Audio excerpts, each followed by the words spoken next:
자, 오늘 수업, 오늘하고 다음 주 세 번의 수업은 ESG 교육 지도사 수업입니다. ESG 교육 지도사. 그리고 그 다음 세 번 수업은 AI 창업 교육 지도사. AI 인공지능을 활용한 ESG 창업 교육 또는 ESG 문제 해결 지도사입니다. 그래서 그렇게 세 번 나눠지고요. 다섯 번의 수업 중에 저희가 온라인으로 다섯 번, 여섯 번 수업 중에 온라인으로 다섯 번, 그리고 오프라인으로 한 번 수업을 할 겁니다. 자, 그러면은요, 먼저 제 소개부터 먼저, 우리 여기 선생님들, 저를 잘 아시는 선생님들이 대부분이지만은 또 모르시는 분도 있기 때문에 제가 간단하게 제 소개를 하겠습니다. 저는 이태석이고요, 이름은. 그리고 영어 이름은 앤드류 리입니다. 이 사람 왜 영어 이름이냐? 저 미국에서 오래 살다 왔습니다.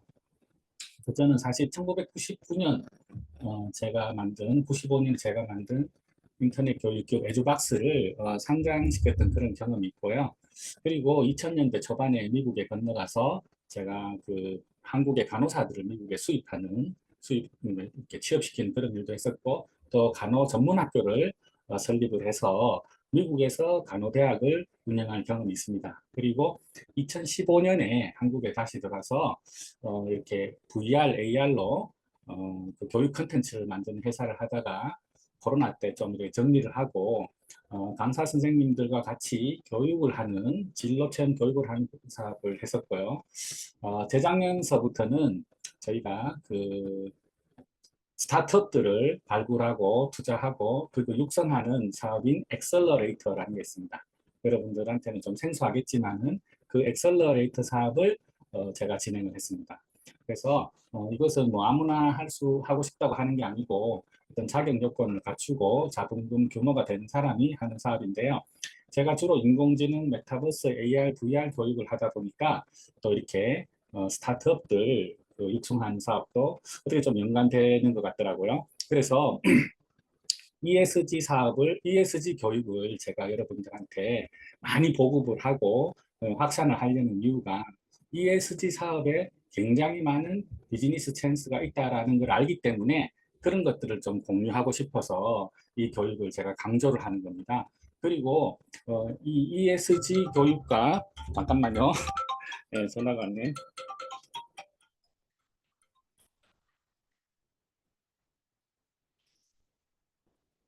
네, 전화 끊도록 하겠습니다. 그래서 그 ESG 교육과 이 사업 간에 많은 관계가 있기 때문에 제가 이제 엑셀러레이팅 하도 그런 내용을 알기 때문에 이렇게 많이 강조를 하는 거고요. 또 이 교육은 단지 여러분들이 ESG 교육을 하는 데서 그치는 게 아니라 또 ESG 교육 후에 탄소 절감 실천 활동을 하는 사단법인 사업의 어떤 그 회원 자격을 받을 수 있는 그런 교육입니다. 그래서 그것들을 하나하나 제가 설명을 드릴게요. 우선 저에 대해서 이렇게 설명을 했는데요. 여러분들 잠깐이라도 여러분들 이렇게 인사를 좀 해주시면 좋겠습니다. 자료를 다시 공유를 해서요. 설명을 드리겠습니다. 일단은 저희가 여기 AI 활용 수업 전문가에서 지금 뭐 다른 거 말고 이제 요번에 하는 거는 인공지능 ESG 교육 지도사하고 또 AI 창업 교육 지도사 두 과정입니다. 그리고 이 두 과정을 진행하는데 여러분들이 이렇게 수업에 들어오거나 들어오지 않거나 간에 잘 따라할 수 있도록 저희가 이 교육 과정을 듣는 분을 위한 카페가 따로 있습니다. 카페가 따로 있기 때문에 이 카페에 또 카페 주소 저 위에 있죠, 그죠? 그래서 카페 주소를 보내는데 일단은 지금 이제 ESG 교육 과정만 듣는 분이 있고 또 ESG 교육하고 AI 창업 교육 둘 다 듣는 분이 있기 때문에 저희가 그 내부적으로 좀 카페를 정리를 한 다음에 초대를 하도록 하겠습니다. 내일 정도에 초대를 하고요. 그 다음에 이제 좀 전에 말씀드렸다시피 수업 동영상, PPT, 수업 자료 이런 거 다 되고 있고 그리고 저희가 자격증을 그냥 발급하는 게 아니고 이제 그 검증을 하고 발급을 합니다. 검증을 하고 그리고 여기 선생님들 몇 분은 제가 잘 아시는 분들 이렇게 수업 역량이 탁 뛰어난 분들이라고 알고 있기 때문에 제가 이제 가급적이면은 공부를 열심히 가르치고 자격 검증 시험을 조금 까다롭게 해서라도 그 1급을 발급을 해드릴게요. 1급. 1급은 뭐냐? 1급은 원래 우리가 이 민간 자격 거기에다가 냈을 때 1급은 2급을 받고 1년 정도 지나서 딸 수 있는 게 1급이에요. 그러니까 시간이 필요한데, 그래도 이제 오랫동안 제가 알고 계시고, 뭐 수업 역량이 이런 분들은 제가 이제 1급 자격 검정도 2급 자격 검정이 있고 1급 시험이 있습니다. 1급 도전하고 싶은 사람은 1급 자격 검정 시험을 과제를 내시면 됩니다. 시험은 필답고사가 아니고 이게 리포트 써내는 겁니다. 리포트. 네. 그래서 그렇게 하시고요. 지난 1월에 이제 그 AI 활용 수업 전문가 교육 과정을 1기 시작했는데 1기가 한 30명 가까이 졸업을 했습니다. 1기가. 많이 이제 하셨고요. 그때는 인공지능, 네, 잠깐만요. 누가 이거, 저기, 네, 음소거하고 돌아야 되는데. 제가 그거 보여드렸습니다, 일단은. 네. 네, 음소거. 자, 늦게 들어오신 분이 말이지, 음소거도 안 하고. 자, 그래서, 이거 AI 자기주도 학습 지도사, AI 크리에이터 지도사, 그리고, ESG까지 그렇게, 예. 그리고 창업교육 지도사는 그때는 이제 도전하라 그랬는데, 한 3분 정도 도전해서 땄습니다. 예.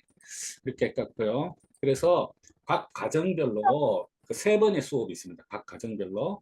AI 자기주도 학습 지도사도 3번, AI 크리에이터 지도사도 3번, 그리고 인공지능 ESG 교육 지도사도 3번, AI 창업 교육 지도사도 3번. 이렇게 이제.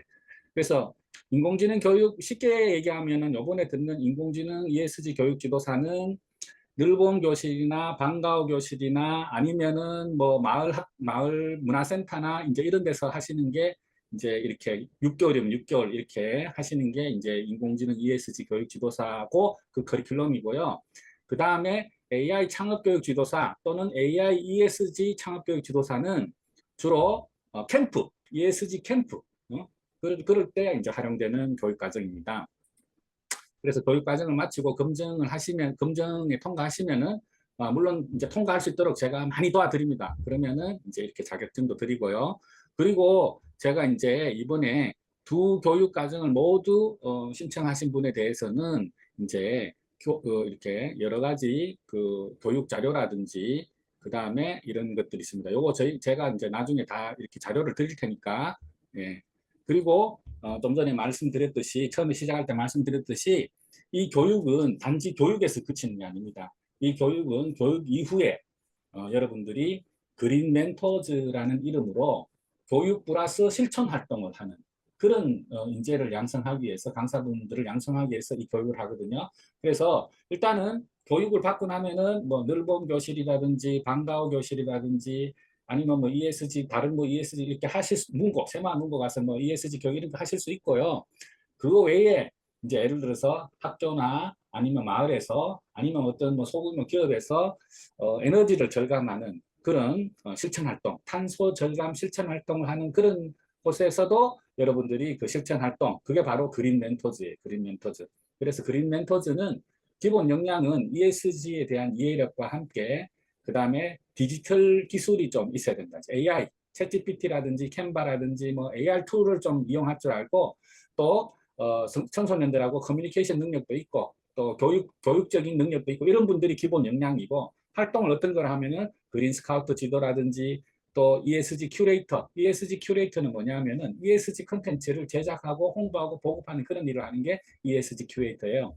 그리고 또 ESG 어떤 컨설팅, 예를 들어서 이런 병원, 학교 아니면은 뭐 아파트 뭐 어떻게 하면은 전기를 절감할 수 있다, 어떻게 하면 탄소 배출을 절감할 수 있다 이런 거를 알려주는 거죠. 네. 그래서 그런 활동을 하면은 강의 외에 추가적인 수익이 생기는 거예요. 물론 우리가 강의도 많이 만들어야 되겠지만 그 외에 또 추가적인 활동을 통해서 할 수 있다.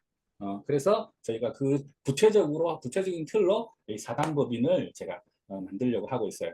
사단법인에 제가 이제 목표하고 있는 우리 사단법인 회원이 일단 200명, 100명으로 할까 하다가 200명. 근데 제가 지금 요번 교육까지 하면은 한 60명 갖고 있어요, 60명. 그리고 제가 갖고 있는 강사풀도 있기 때문에 아마도 연내에 돈 많은 또 사회적인 명망이 높은 이사장님만 모시면은 사단법인을 저희가 출발할 수 있을 것 같아요. 조만간. 그리고 이제 우리가 이렇게 선생님들이 이제 그린 멘토즈예요. 교육받고 나고 이렇게 하면 그린 멘토즈고, 그린 스카웃은 선생님들한테 교육받아서 탄소 절감 실전 활동을 하는 학생들이 그린 스카웃이에요. 그린 스카웃 배지도 줄 거예요, 사단법인에서. 그리고 이렇게 글로벌 청소년 ESG 창업대회도 저희가 이제 기획해서 하려고 그러고요. 사단법인에서 여기 창업대회, K컬처 체험까지 포함된 창업대회, 이렇게 이제 프로그램도 제가 짜놨고요. 자, 이렇게 실천 활동을 한다, 이런 내용입니다. 그리고 여러분 잠깐 마이리틀팜이라는 교구에 대해서 설명을 드릴게요. 여러분들 두 과정 다 신청하신 분에 대해서는 이번에 마이리틀팜 풀세트 교구를 드려요. 제가 드리는데 이미 이거를 마이리틀팜 파우치팩을 갖고 계신 분은 있으실 거예요. 근데 풀세트는 제가 이제 드리는데 이제 이걸 가지고 어디 뭐 이렇게 샘플로 보여주라고 이렇게 드리는 거고요. 마이리틀팜으로 이제 뭐죠? 그 늘봄 또는 방과후가 그 24번 수업을 할 수 있도록 이렇게 구성이 되어 있습니다. 24번 수업을 할 수 있도록. 그래서 이 부분도 여러분들한테 드릴게요. 이 PPT를 준비되어 있는 걸 드릴게요. 제가. 그래서 이제 이렇게 마이리틀팜 식물 키우기 게임, 코딩 게임을 통해서 이렇게 이제인데 원래 여러분들 잘 모르시지만 활동지도 있고 스티커도 있고 다 있어요. 이 풀세트를 주겠다는 거예요. 샘플로. 이게 풀세트가 48,000원입니다. 요즘 제가 잘 만들지도 않아요. 그래서 학교에서나 주문 오면은 내가 파는데 이거를 여러분들한테 한 세트씩 드릴 거예요. 한 세트씩. 그리고 이제 마이리틀팜으로 할 수 있는 다양한 수업들이 있어요. 이런 것들도 만약에 저하고 상담을 하시면은 지원을 해드릴게요. 이렇게 이제 마이리틀팜으로 늘본 교실 또 그 다음에 이제 ESG 창업 캠프 수업안도 있고요. 그리고 마이리틀팜을 너무 많이 쓰는 것보다 ES 쪽에 좀 더 많이 된 마이리틀팜은 스마트팜 쪽에만 쓰는 그런 교육안이 있습니다. 그 교육안을 또 다 만들었어요. 그래서 그런 것들을 여러분들이 활용할 수 있도록 해드릴게요. 자, 여기까지 이제 제가 이제 설명드렸고요. 그러면은 우리가 이제 본격적으로 오늘 ESG 수업 하기 전에 제가 여러분들 ESG에 대한 기본 상식이 어느 정도인지 한번 체크할 수 있는 퀴즈쇼를 한번 해볼까 합니다. 퀴즈쇼. 여러분들 어떻게 하시는지 다 아시죠? 잠깐만요. 제가 퀴즈쇼를 안 띄워놨네. 자, 죄송해요. 퀴즈쇼를 이제 여러분들 그 스마트폰 갖고 계신 거로 하시면 되겠어요. 스마트폰 갖고 계신 거로 참가하시면 되겠고요. 자, 그래서 제가 지금 공유를 한번 해볼게요.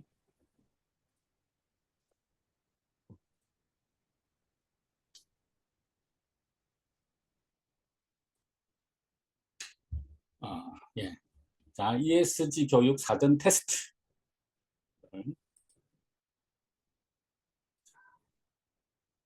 그래서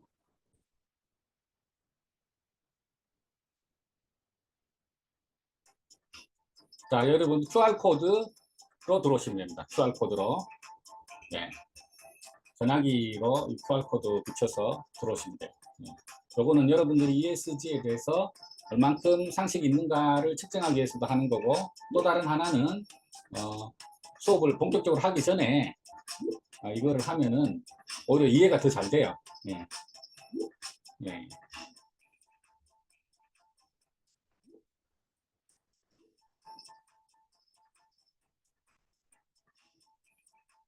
들어오셨나요?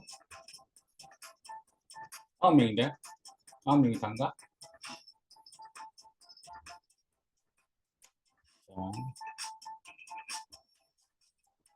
13명인데 참가자가. 자, 그러면은 뭐 다 들어오셨다고 보고 총 9명 시작하겠습니다.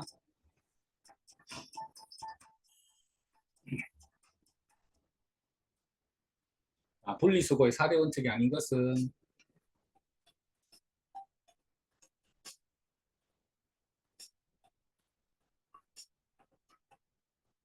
분리수거의 4대 원칙이 아닌 것은 자, 어이구, 한 사람만 맞췄네요. 예, 이구야. 자, 9월 6일은 폐기물 발생을 최대한 줄이고, 예, 재활용해서 환경부에 알기 위해서 한국 폐기물에서 이날은 뭔가? 예, 문제를 잘 보세요. 문제를. 예, 문제를 잘 보시면 답이 있어요, 항상. 예. 예, 맞습니다. 자원순환의 달. 예. 자, 예, 오케이. 다음. 다음 중 향후 100년 안에 멸종될 가능성이 가장 높은 동물은 무엇인가? 예. 멸종될 가능성이 가장 높은 동물은 무엇인가? 저, 북극곰. 예. 아이고, 틀린 분 계시네. 자, 다음. 자, 이거는 물건이 탄생될 때부터 소비되기까지 이산화탄소를 얼마나 배출했는지, 이거 뭐죠? 문제를 잘 보세요. 예. 그쵸. 탄소 발자국. 자, 이때가 유동력 한번 볼까요? 어유, 왕정미 선생님 1등이네. 왕정미 선생님, 오케이. 자, 다음. 2015년에 온실가스 감축 목표를 설정한 전 세계 지도자들이 모여가지고 어떤 나라 수도에 가서, 유럽에 있는 어떤 나라 수도에 가서 협약을 했죠. 그래서 이 기후 협약에 따라서 지금 전 세계가 이제, 그렇죠. 파리 기후 협약. 리우 환경선언. 리우 뭔데? 자, 다음. 6번째 문제. 서양의 저택에서 집안일을 맡아보는 집사처럼 기관 투자가들이 투자를 할 때 자기 돈처럼, 예, 문제를 항상 잘 보셔야 됩니다. 예, 스튜어드십 코드라고 하죠. 스튜어드, 집사처럼 스튜어드십 코드. 이게 ESG랑 뭔 상관이 있느냐? 스튜어드처럼 집사처럼 충실하게 ESG 경영 열심히 하는데 투자하겠다 이 말이에요. 예. 누적 랭킹 다시 한번 볼까요? 몽이 선생님이. 몽이 선생님 이름이 뭔가요? 예. 자, 점수 2배짜리. 기업이 사용하는 전력의 100%를 재생에너지로 하겠다. 이게 뭐죠? 되게 유명한 건데. 저번에 대통령 후보들 토론에서 많이 나왔습니다. 예. 기업이 사용하는 전력의 100%를 재생에너지로 조달하겠다. 아, 그렇죠. 이게 바로 아리백이죠. 아리백. 아리백. 예. 그 유명한 아리백입니다. 자, 다음 8번째 문제. 무슨 거래제도는 개인 기업에게 거래한 할당량보다 적거나 많이 거래를 조세. 이 무슨 배출 그러죠. 예. 예. 이거를 적게 배출한 회사는 팔아. 그렇죠. 탄소 배출권. 예. 그렇습니다. 이 중요한 거죠. 탄소 배출권. 자, 기업이 친환경적인 이미지를 강조하면서 실제로는 그렇게 하지 않는 거. 따짜로 친환경적 이미지 하는 거. 이게 뭐라 그러죠? 예. 문제를 잘 보십시오. 그럼 답이 있습니다. 예. 문제를 잘 보세요. 답이 있어요. 그린워싱이죠. 이게 그린워싱. 예. 자, 유정랭킹 한번 볼까요? 몽이 선생님. You my love. 은혜. 박혜미. 오케이. 자, 다음. 점수 2개짜리. 소비자가 친환경 소비 노력을 함에도 불구하고 이게 뭐 환경이 빨리 안 좋아지는 거야. 그래서 친환경 활동에 대해서 의욕이 꺾이는 현상을 뭐라 그러죠? 뭐 피로하다 이런 뜻입니다. 피곤하다. 예. 피곤하다. 예, 그렇죠. 퍼티그라는 게 피곤하다는 뜻이거든요. 친환경 활동에 대해서 피곤해졌다 이 말이에요. 그래서 뭐 열심히 안 하는 우리가 이런 거를 이제 그걸 해야 되죠. 누적 랭킹 한번 볼까요? 자, 다음 중 넷제로의 목표는 뭐죠? 대기 중에 탄소 농도를 0으로 만드는 거, 배출한 온실가스 처리하는 거, 넷제로. 우리 이제 사단법인 이름이 한국 넷제로 실천연합입니다. 그렇죠. 0을 만드는 게 아니고 배출하는 거랑 흡수하는 양이 맞춰져 동일하게 되는 게 바로 넷제로입니다. 넷제로. 네. 되게 중요한 개념이에요. 2050년까지 넷제로를 맞추겠다는 거예요. 자, 누적 랭킹 한번 볼까요? 몽이 선생님 이름 뭐지? 예. 자, 다음. 개발도상국의 온실가스 절감과 기후변화 적응을 지원하는 기구, 유엔기구인데 우리나라에 본부가 있어요. 인천 송도에 본부가 있어요. 유엔기구인데. 개발도상국들의 어떤 기후변화를 지원하는 사업을 해요. 예. 그렇죠. GCF. 그린 클라이밋 펀드예요. 그린 클라이밋 펀드. 인천에 있어요. 인천에. 저는 가봤어요. 여기. 자, 누적 랭킹. 몽이 선생님 원사이드 하시네. 자, 모든 제품이 재활용될 수 있도록 장려하는 폐기물을 방지하는 데 초점을 맞추는 원칙. 폐기물을 방지하는 데 재활용. 리사이클일까요? 업사이클일까요? 폐기물을 안 하는 거야. 제로 웨이스트 맞습니다. 제로 웨이스트. 예. 자, 이거 다 수업 시간에 배우는 거예요. 앞으로 수업 시간에 다 배울 거예요. 자, 2016년부터 30년까지 유엔이 정한 목표, 7개 지속 가능한 발전 목표를 뭐라 그럴까요? BTS라 그럴까요? 유엔이 정한 17개 지속 가능한 발전 목표, 이거 뭐라 그럴까요? 예, 되게 이게 ESG 하면 이게 꼭 따라 남아요. 그래서 예, SDG, 예, SDG. 오, 다 맞췄네 어떻게? 예, 네, 오케이. 그다음에 다음 설명한 인물은 누구일까요? 세계 최대 자산운용회사의 CEO로서 ESG 실천의 중요성을 강조한 사람은 누굴까요? 헷갈리게만 문제를 냈어. 재밌으라고. 예. 오케이. 블랙록의 레리 핑크 회장님이죠. 예. 자, 그러면 몽이 선생님. 오, 1등이네. 몽이 선생님. 몽이 선생님 누구신가요? 몽이 선생님. 몽이 선생님 누구세요? 아, 예, 문정희 선생님이시네. 아유, 문정희 선생님 대충 해도 되는데 그렇게 열심히 하고 있어요. 예. 자, 박은정 선생님 새로 들어오셨네요. 박은정 선생님, 안녕하세요. 아, 예. 늦게 들어오셨네요. 오케이. 다른 사람은 다 인사했어요. 목소리가 안 들려요. 준비되면 하세요. 예, 중간에 1시간 끝나고 드릴게요. 네, 네, 예, 알겠습니다. 예. 자, 다시 이제 교육으로 가겠습니다. 자, 우리가 이제 퀴즈를 한 거는 여러분들이 ESG에 대해서 어느 정도 기초적인 상식을 갖고 있는가, 그걸 파악하려고 퀴즈를 했고요. 또 다른 하나는 여러분 선생님들이 이제 저는 수업 시간에 퀴즈를 많이 활용하라고 권장하고 있거든요. 그래서 퀴즈를 다 만들어줘요, 제가. 여러분들 힘들까 봐. 그거를 또 선생님들한테 다 공유를 하고 그래요. 그래서 사실 우리 그 선생님 풀에 들어오시면은 굉장히 수준이 높아지기도 하지만 또 수업 준비에서도 엄청난 그런 도움을 받으실 수가 있어요. 그래서 그리고 제가 하는 수업이 수준이 상당히 높습니다. 예, 수준이 상당히 높기 때문에 그래서 여러분들 뭐 엄청난 거금을 들여서 등록을 하셨지만 이때까지 후회하신 분이 없었어요. 예, 그래서 또 내가 막 터주거든요. 그래서 일단은요 수업을 하겠습니다. 그래서 본격적으로 ESG 경영이란 뭔가? ESG라 하면은요 꼭 경영이란 말이 따라 붙어요. ESG 그런 경영이란 말이 따라 붙어요. 그게 뭐냐면은 ESG가 바로 회사 운영과 관련돼서 시작됐기 때문에 ESG 경영이란 말이 나오고 있어요. 그런데 저희는 ESG 경영 쪽으로 가지 않을 거예요. ESG 경영 쪽으로 가면은 저희가 별로 전문적으로 할 일이 없어요.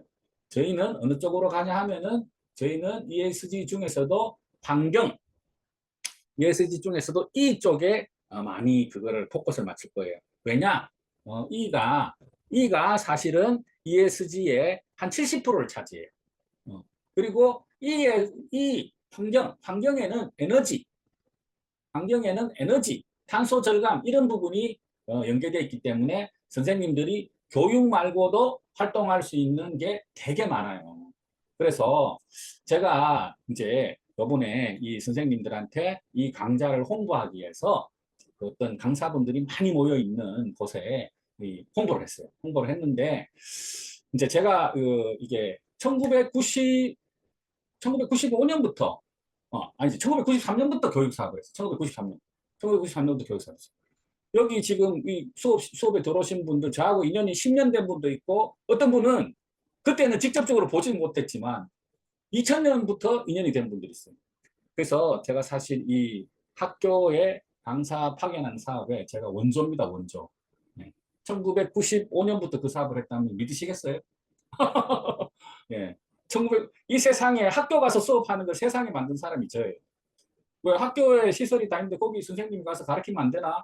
학원비보다 훨씬 적게 받을 수 있을 텐데 이런 발칙한 생각을 해서 그걸 실현에 옮긴 사람이 저예요. 그걸로 상장까지 했어요. 제가. 그런 사람이 뭔가를 보고 ESG적으로 계속 떠들고 있다면 이것도 굉장히 여러분들께서도 주목하고 동참할 필요성이 있는 거죠. 그래서 ESG 경영, 이제 딴소리로 좀 샜는데 ESG 경영에서 중요한 거는요.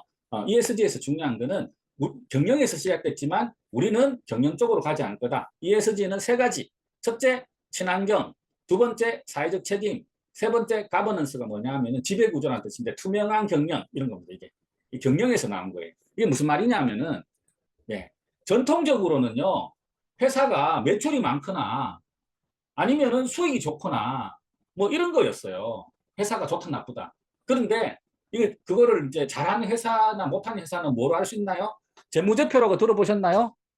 재무제표. 예, 재무제표라고 들어보셨나요? 예, 재무제표. 예, 슬라이드 쇼로 해달라는데요. 그 슬라이드 쇼로 할까요? 아, 예. 더 낫습니까? 예, 예. 제가 이제 이렇게 슬라이드 쇼를 잘하는 이유가 이 전체 흐름을 보면서 수업을 하다 보니까 예, 일단 슬라이드 쇼를 하다가 또 뭐 막히면은 또 바꾸고 이렇게 할게요. 그래서 예, 이렇게 하니까 훨씬 크게 잘 보이네요.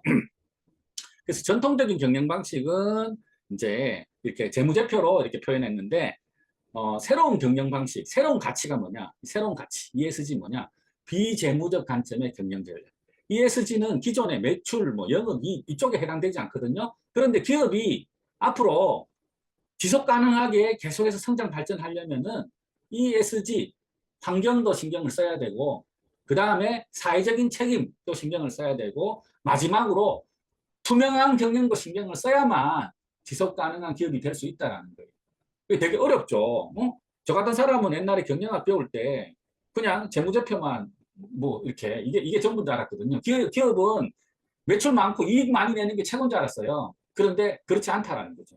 새로운 패러다임이 생긴 거예요. 근데 요즘 시세대들한테는 이 새로운 패러다임이 당연한 거예요.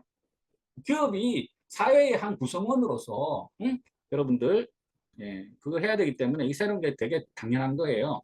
근데 이제 제가 아까도 얘기 드렸지만 ESG 경영에서 우리는 ESG 경영으로 안 갈 거라고 얘기했잖아요. 그래서 그거는 이제 조금 이따 설명드릴게요. 그래서 이제 지금 ESG 환경, 그다음에 사회적 책임, 지배구조 이 세 가지인데 크게 그중에 환경과 관련된 거는 탄소, 기후변화, 그리고 환경은 에너지 효율, 물, 그다음에 뭐 산림, 원자재, 그리고 환경오염, 뭐 폐수 관리, 뭐 대기질 관리, 그다음에 기회와 정책, 재생에너지, 청정에너지, 그다음에 그린 빌딩. 보세요. 여기 환경 부분에서 여러분들 한번 보세요. 환경 부분에서 굉장히 많은 기회가 있겠죠. 박윤정 선생님 그렇게 안 느껴지시나요? 마이크 켜고. 네. 네. 그래서 이 사회 부분에서는 안전이에요. 사회 하면 안전이에요. 사회는 안전. 그러니까 선생님이 이제 왜 일타 강사들이 밑줄 쫙 쳐라 이런 거 있잖아요. 그래서 사회적 책임 그러면 안전 이렇게 생각하시면 돼요. 사회적 책임 안전, 건강 이런 거. 그다음에 데이터 보안, 품질 관리, 소비자 보호 이런 것들이 사회적 책임이에요. 그리고 지배 구조는 사실은 우리하고 별로 관계가 없어. 그 사람들이 뭐 어떻게 그 회사에 투자한 사람이나 그 회사의 어떤 종업원이나 이런 사람들하고 관계되는 문제지 지배구조는 우리 일반인들하고는 별 상관이 없어요.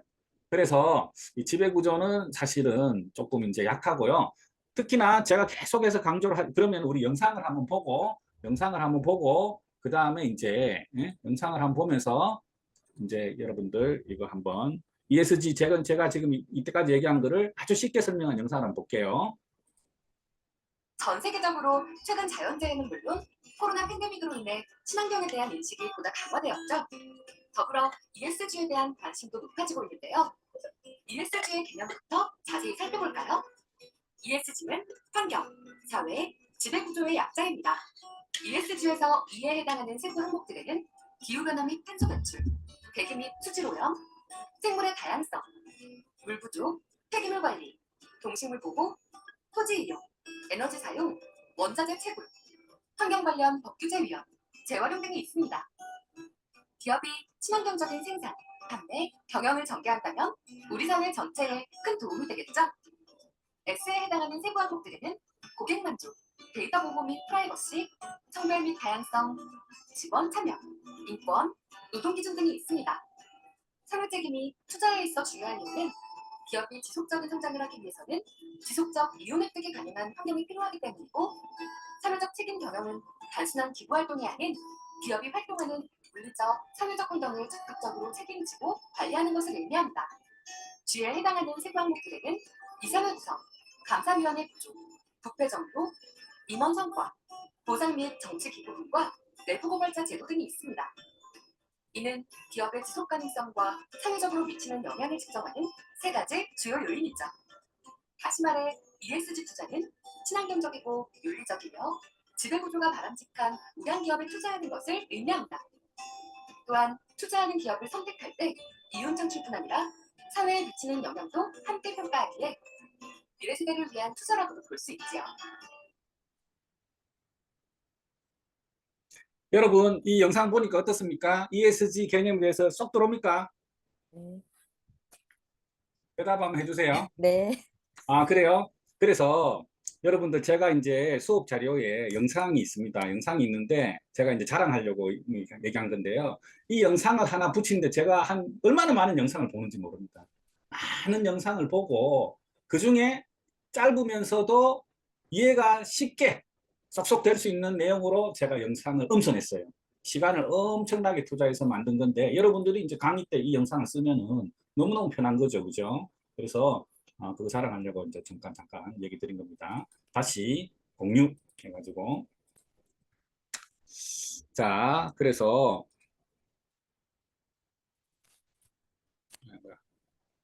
잠깐만요.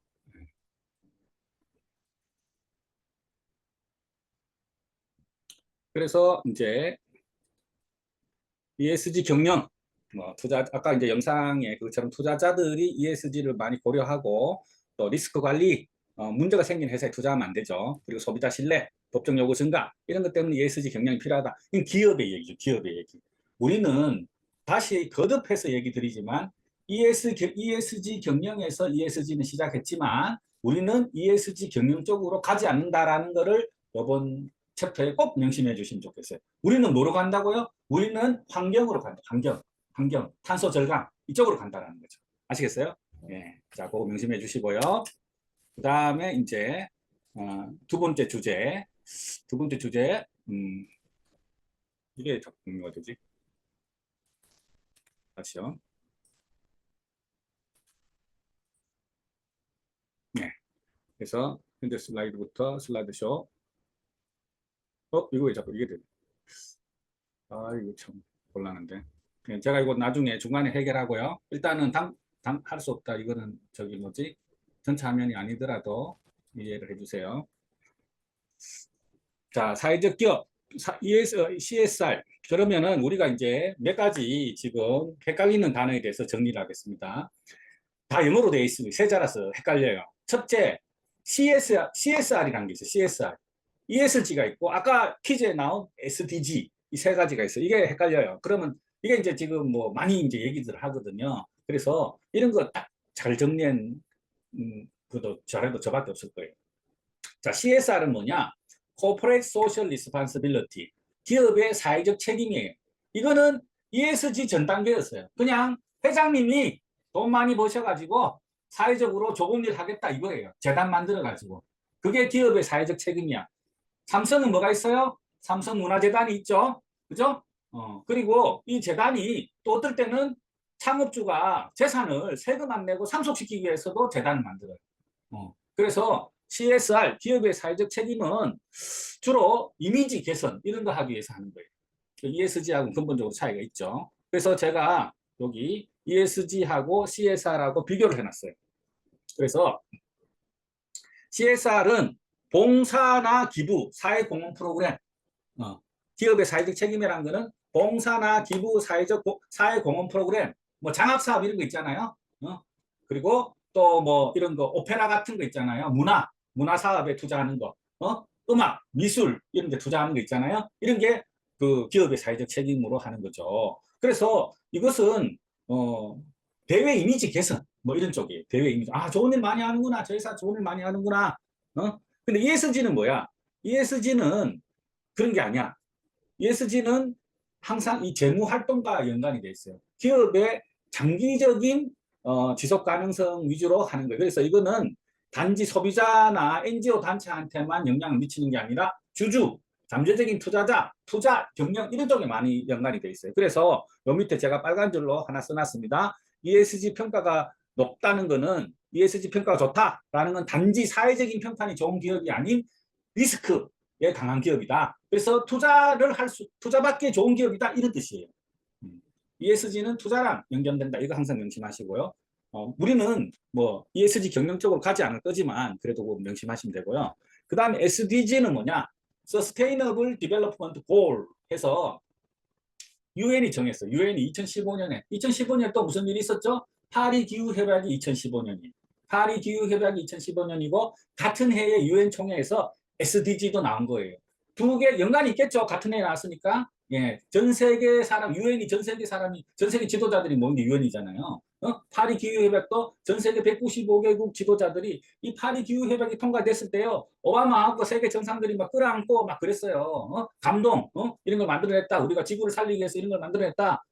그랬는데, 그거와 연관해서 17개의 우리 지구촌이 추구해야 될 목표를 제시를 했어요.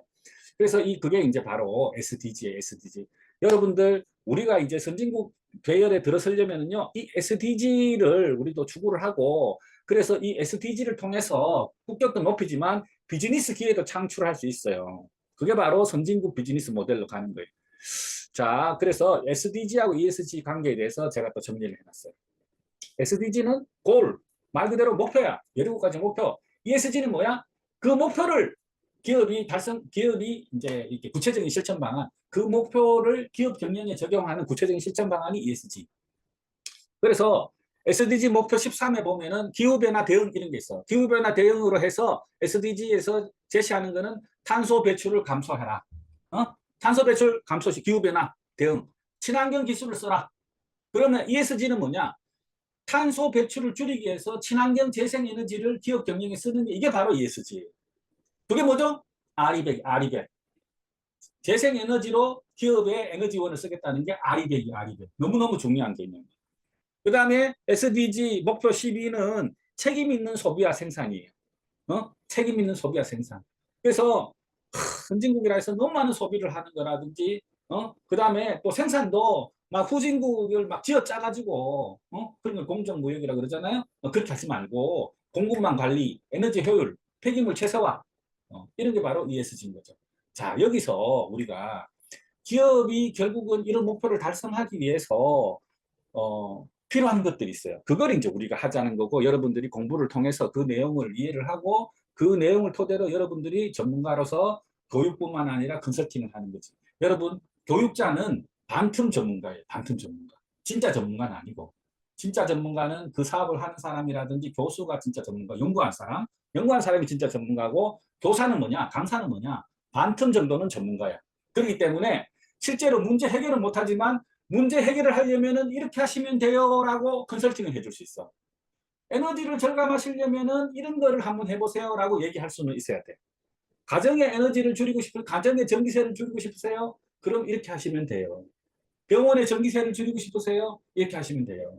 자발적 탄소 배출권을 확보하고 싶으세요? 그러면 이렇게 한번 해보세요. 학교에서는 이런 활동을 통해서 우리가 ESG 지수를 높일 수 있는 거예요. 뭐 이런 얘기를 하셔야 되는 거예요. 여러분들이 이제 반틈 전문가가 되는 거죠. 자, 그러면은 ESG 타임라인에 대해서 한번 설명을 드릴게요. ESG 타임라인. 이게 제가 공유를 하면은 자꾸 이제 이렇게 공유를 하면은 창이 두 개가 뜨는 것 같아요. 하나 꺼야 되는데 어떻게 그런지 잘 모르겠네요. 이거를 잠깐만요. 이거를 창을 꺼야 돼. 창을 어딘가에 지금 창이 두 개가 떠 있는데 신경 쓰네요. 자, ESG 경영 타임라인 이거 빨리 설명하고 지나가겠습니다. 빨리 설명하고 지나가고 지금이 8시 55분인데 9시에 일단은 1교시 하고 5분 정도 브레이크 갖고 2교시 시작하겠습니다. 그래서 ESG 타임라인만 후닥닥 제가 빨리 설명하고 잠깐 휴식을 가질게요. 자, ESG 타임라인 이건 뭐냐? 중요한 사건이 이렇게 이제 중요한 거. 근데 이거는 여러분들 그냥 상식적으로만 아시면 돼요. 수업 시간에 이런 거 애들한테 얘기하면요, 애들이 머리에 쥐가 나는 거예요. 근데 여러분들은 상식으로 아셔야 되는 거지. 그래서 ESG에 대해서 처음 이렇게 나온 거는 1987년이야. 아까 뭐 우루과이 그런 거 체크하신 분 있잖아요. 그 무렵에 리우선언 있다는 거. 그런데 ESG와 관련돼서 정말 중요한 얘기가 나온 거는 2006년도에 유엔에서 책임 투자 원칙이라는 걸 발표를 해. 책임 투자 원칙. ESG를 투자 결정 자산 운용에 고려한다는 걸 유엔에서 이런 걸 만들었어. 유엔에서 왜 만드는지 모르겠어. 유엔에서 이런 게 만들었어요. 그리고 10년 뒤에 GRI 표준이랑 이게 이제 ESG 평가하는 지표를 만들었어요. 2016년도에. 그로부터 10년이 지난 다음. 그리고 2017년도에 TCFD, 유엔에서 기후변화, 특히나 그 ESG 중에서도 기후변화와 관련된 리스크와 기회 요인에 대해서 재무정보를 공개하라. 기업들한테 권고했어. 권고. 그러니까 여기서 이제 중요한 얘기가 나오지. ESG 중에서도 특히 기후변화와 관련된 것에 대해서 정보를 공개해라.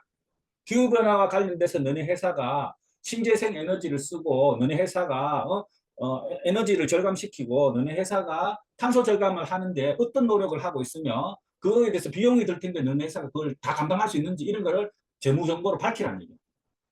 그러니까 이게 이제 어떻게 보면 기업 입장에서는 부담이 될 수 있는 거죠. 부담이. 그렇지만 그렇지 못한 기업은 살아남을 수 없다라는 거지. 그리고 2019년도에 이거 유엔은 아니지만 BRT 연례회의라는 게 있어요. BRT 연례회의는 뭐냐면은 미국에서 가장 영향력이 있는 기업, 그러니까 세계에서 가장 영향력 있는 기업이죠. 그래서 애플, 아마존 이렇게 미국에서 가장 영향력 있는 기업 CEO 181명이 참석해서 우리가 기업을 운영할 때 주주이익 극대화가 아닌 모든 이해관계자의 가치를 우선으로 하는 원칙을 하겠다. 기업 경영에서. 미국에 전 세계적인 경영자들이 다 모여가지고 이 말이 되게 어렵죠, 선생님들. 말이 어렵죠. 이거 다 못하겠다. 여기까지만 하고 끝나겠다. 자, 말이 되게 어렵죠. 자, 요것만 설명하고 이제 브레이크 가질게. 주주이익 극대화가 아닌 모든 이해관계자의 이익을 다 고려하는 기업 경영. 그러면은 기업을 운영하는 데서 이해관계자 어떤 사람들이 있을까요? 한번 얘기를 한번 해보세요. 그리고 왕정민 선생님, 기업 운영하는데 이해관계자 어떤 사람들이 있을까요? 죄송해요. 못 들었어요? 운영진이요? 경영진? 네. 경영진이 하여튼 지켜야 되니까 경영진보다도 이제 직원들. 기업 경영에 이해관계, 경영진은 책임을 지는 사람들이지. ESG 이거 해야 되는 사람이고, 이제 기업 경영의 이해관계자, 경영진 이해관계자 맞긴 맞지. 그런데 경영진이다 치고, 진짜 중요한 거는 종업원들이 진짜 이해관계자잖아. 주식 한 톨 없어도 회사가 잘 되면은 보너스 많이 받고, 회사가 안 되면 어떻게 돼요? 회사가 안 되면은 뭐 월급도 못 받고 그러지. 그래서 종업원들 정말 이해관계자죠. 또 이해관계자 있습니다. 우리 현하나 선생님. 하나 선생님. 갑자기 질문해서 놀랐겠다. 안 계시나? 그러면은 계신 분 위주로. 현하나 선생님. 마이크가 안 돼요. 오케이. 그러면은 박윤정 선생님. 또 이해관계자 뭐가 있을까요? 이해관계자. 기업 경영하는데 이해관계자. 주주가 있겠죠? 주주? 주주. 네. 그렇지. 당연히 주주는 이해관계자지. 주주, 경영진, 종업원까지 나왔습니다. 네. 또 누가 있을까요? 그렇죠. 또 우리 정은혜 선생님. 정부? 네. 정부도 이해관계자 맞아요. 정부, 지방자치단체, 시. 왜 그럴까요? 정부나 시는요, 그제, 세금을 걷잖아, 그제라니까. 세금을. 세금을 걷잖아. 걔들은 투자도 안 하고 세금을 3분의 1씩 걷어. 부가세는 뭐 어마무시해, 부가세.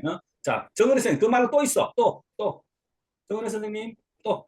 고객, 맞아. 하나 선생님, 예, 고객, 맞아, 고객.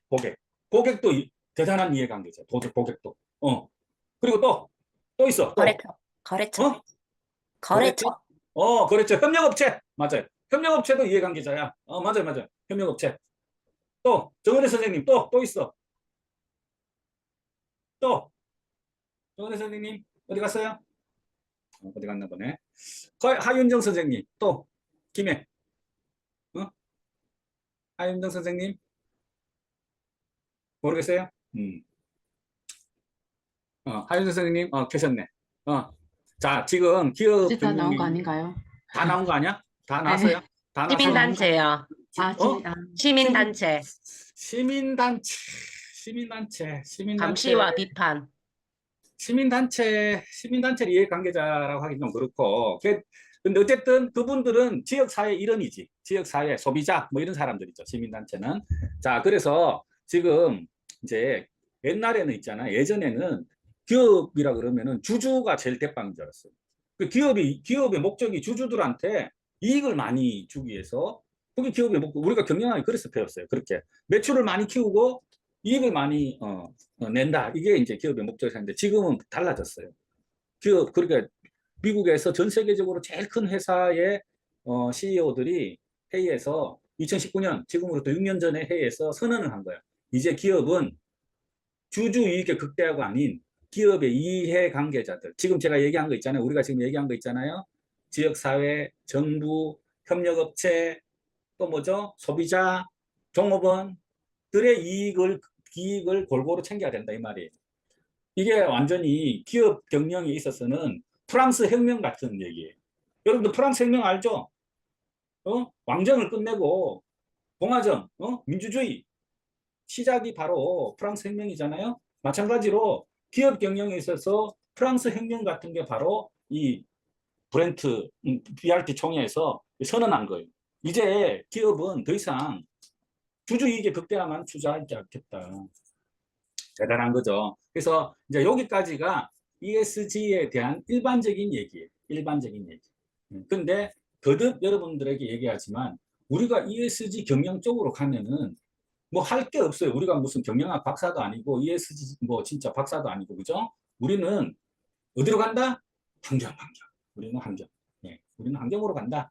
네, 그래서 그 부분에 대해서 이제 두 번째 시간에 제가 알려드릴게요. 5분간 휴식하겠습니다. 지금이 자, 그러면은요, 저희가 그 ESG 이제 그 진도 나가기 전에 여러분들이 여기 오신 분들 중에 이제 늘봄 교육, 방과후 교육 뭐 이런 선생님들이 많으세요. 그래서 그런 분들을 위해서 제가 지금 준비하고 있는 ESG 교육 프로그램 총 6번 그리고 캠프 하나, 그래서 7개 교육 과정인데요.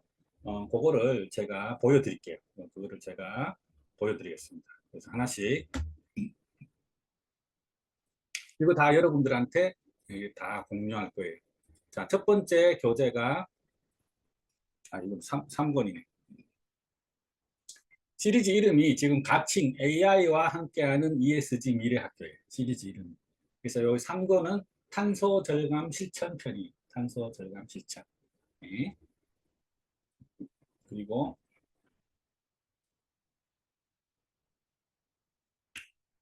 여기 1권이네요. 자, 1권. 보이십니까? 1권은 AI와 함께 ESG 미래학교인데 기후변화와 생태계.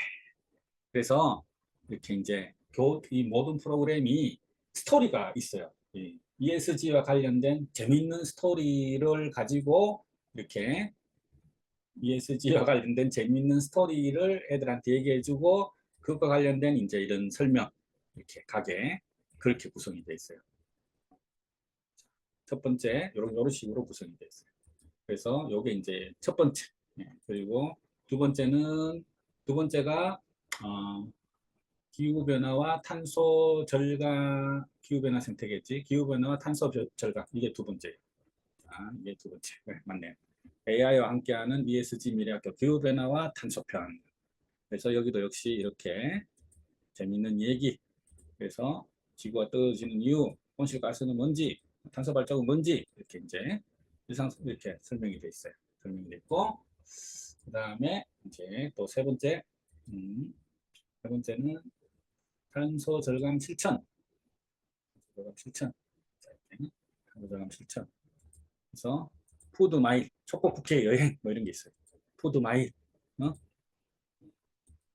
음식물에서 탄소 배출이 많다 이런 거 이제 학교 급식 뭐 이런 게 쭉. 그리고 네 번째는 전 세계가 함께 노력하는. 그래서 이제 오늘 우리가 잠깐 했죠. 그런 거 파리 기후 협약이라든지 이런 거에 대해 설명을 하고 있어요. 전 세계가 하는 노력들에 대해서 좀 약간 좀 딱딱하긴 한데 워크북도 만들 거니까 워크북은 이제 쉬워요. 예. 민간 단체들이 노력하는 거 이런 거. 자.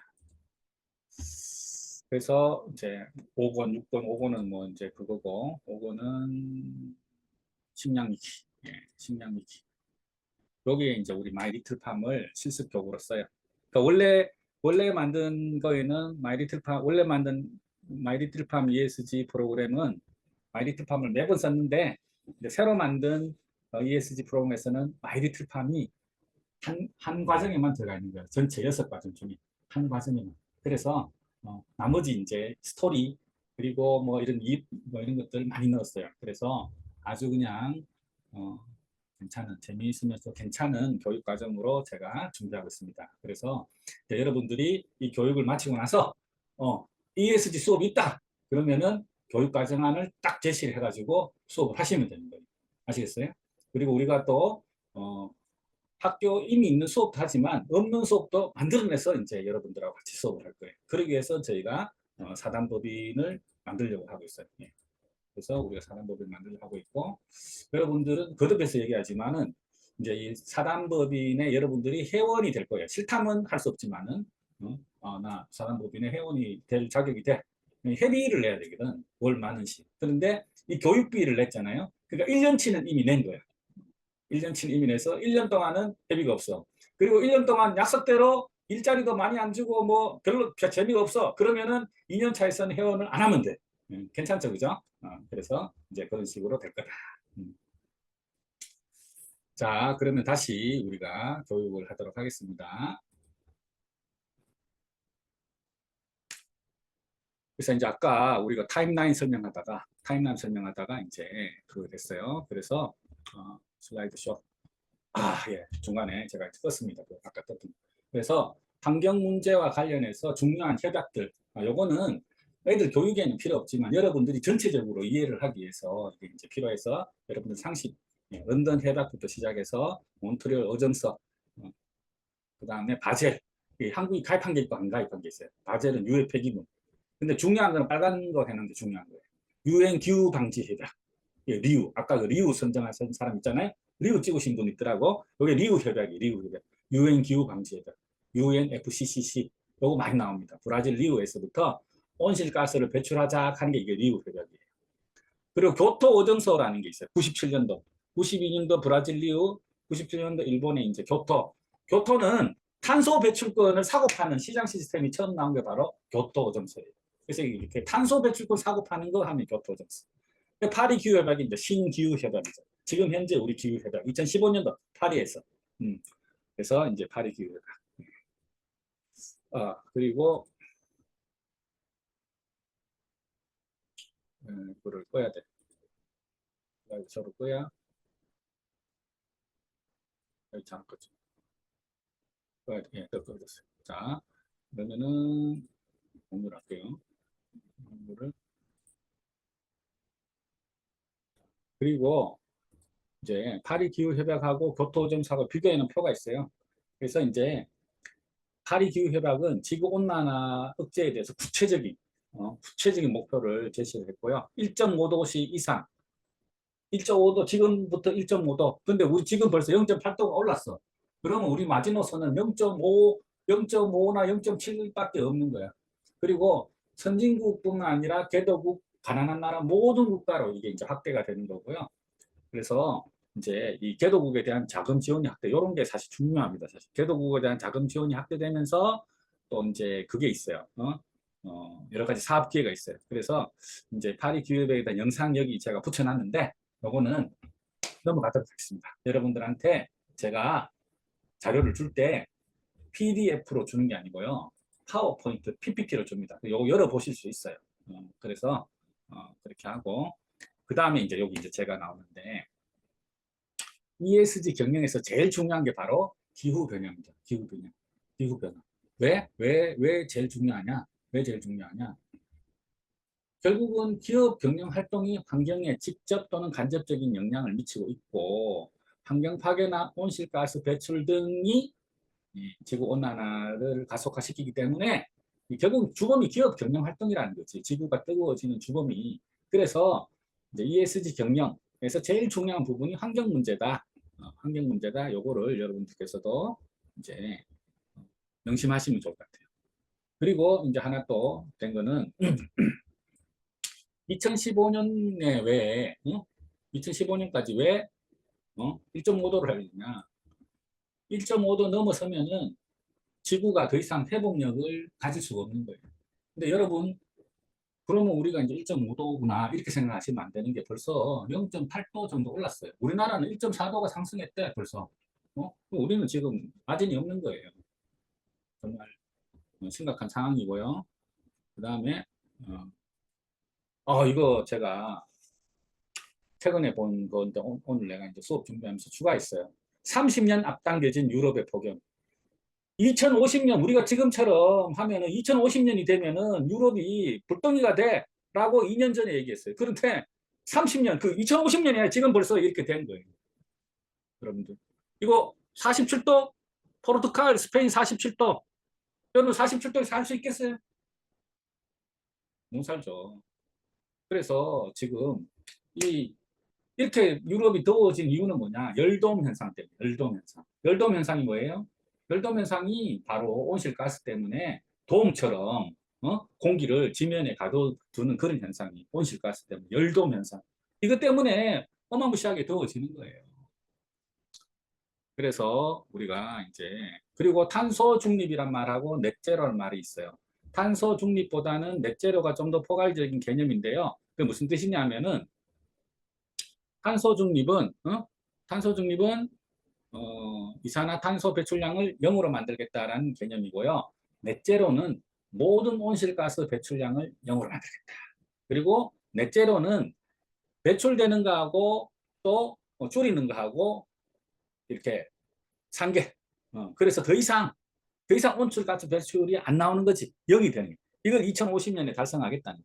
이 목표를 달성하기 위해서 신재생 에너지를 써라. 제로 에너지 근무를 해라. 탄소 배출을 감축해라. 새로운 법이 생기는 거예요. 여러분, 제가 공유를 중지하고 이런 새로운 법이 생기면은 어떤 일이 생길까요? 우리 열심히 우리 사업하시는 김은주 사장님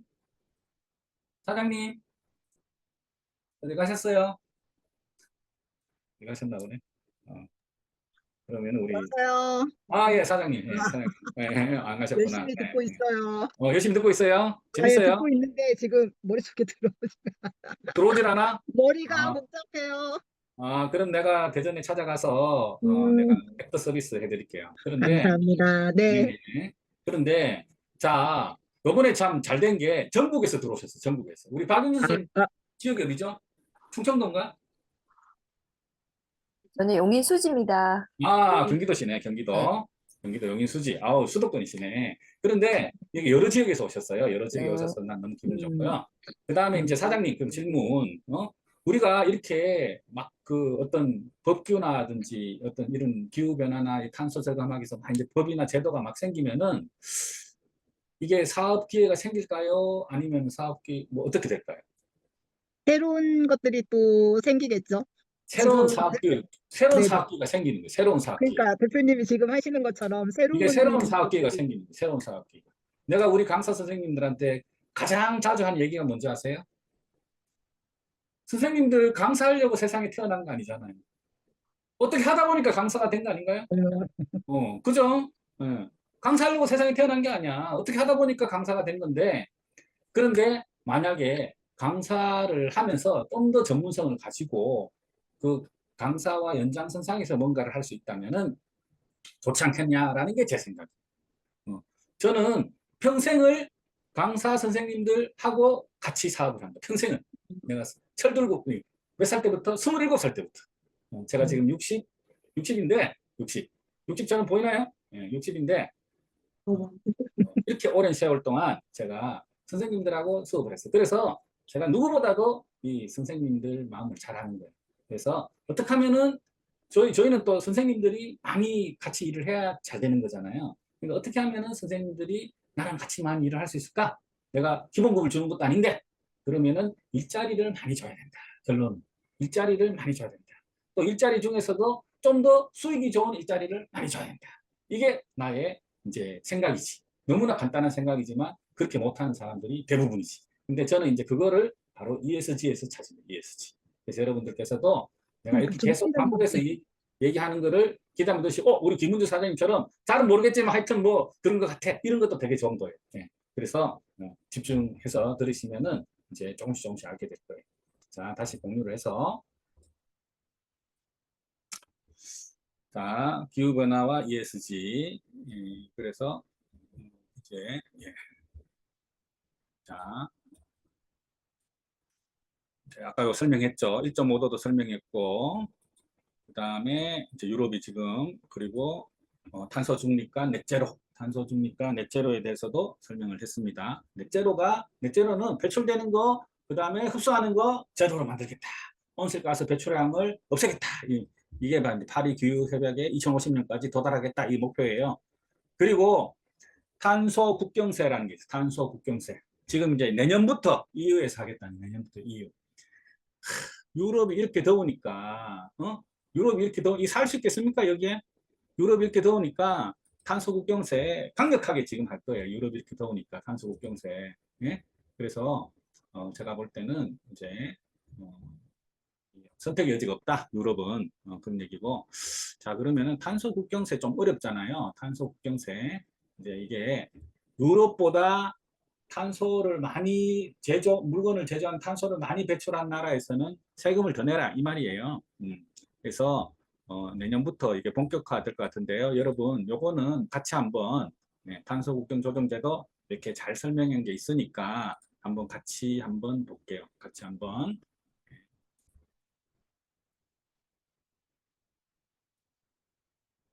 지난 2023년 4월 EU 이사회가 카본 보더 어드저스트먼트 메커니즘, 즉 탄소 국경 조정 제도를 최종적으로 승인했는데요. 이 소식에 세계 여러 나라가 술렁이기 시작했습니다. 유럽에서 시행하지만 미유럽 국가에 직접적으로 영향을 미치는 제도이기 때문이지. 간단하게 탄소 국경세 혹은 CBA로 더 많이 불리고 있는 탄소 국경 조정 제도, 도대체 어떤 제도이고 세계 여러 나라 그중에서도 특히 우리나라에는 또 어떤 영향을 주게 될지 제스 칼텍스와 함께 알아볼까요?